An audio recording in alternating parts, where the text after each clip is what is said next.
Hey class, just wanted to answer discussion 4, which is what are the economical, social, and environmental consequences or benefits to reintroducing the wolves into Yellowstone.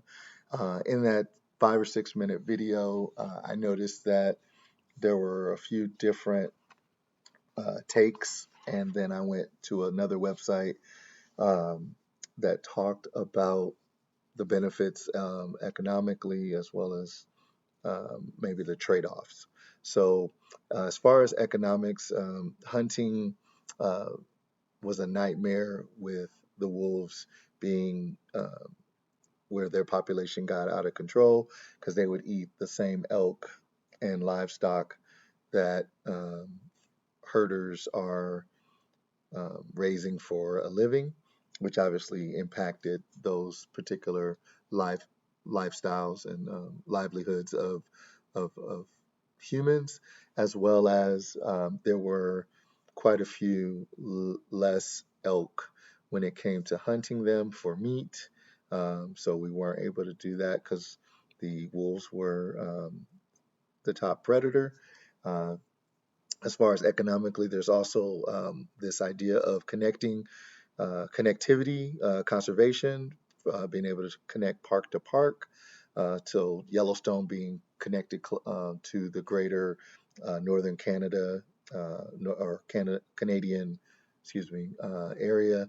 Uh, would be more necessary to do that so that we could preserve the wolves' habitat because they're living in a fragmented um, environment, which would reduce the gene pool, and they need to have like a larger area.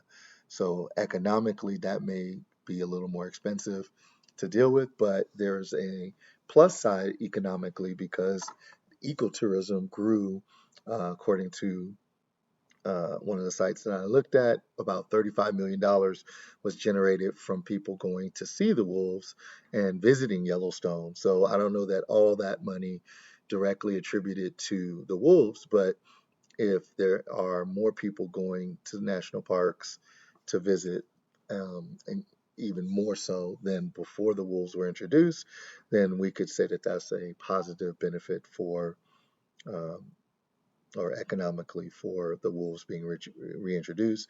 Also, the livestock numbers I found was like $64,000 a year in livestock loss for the average farmer herder. And if there's less herds, uh, actually, then there would actually be more room for more wildlife. So where you had a negative, this is now a positive. So economically, those are the things I saw.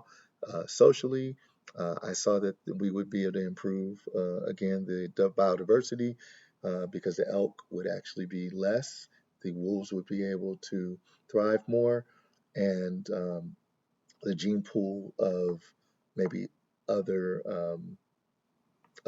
predators would help stave off these flux highs and lows of having too many um, livestock in the area, as well as people coming together was another aspect that we different people came together for one common goal to reintroduce the wolves. And then so that would be, these were all like social factors. And the last factor of environmental, aspens, the tree aspens would actually be able to thrive and replace the old dying aspens, because now that you have less elk feeding on the trees and the fruits and plants, you'll have more ability for the forests and trees, specifically the aspen, to thrive.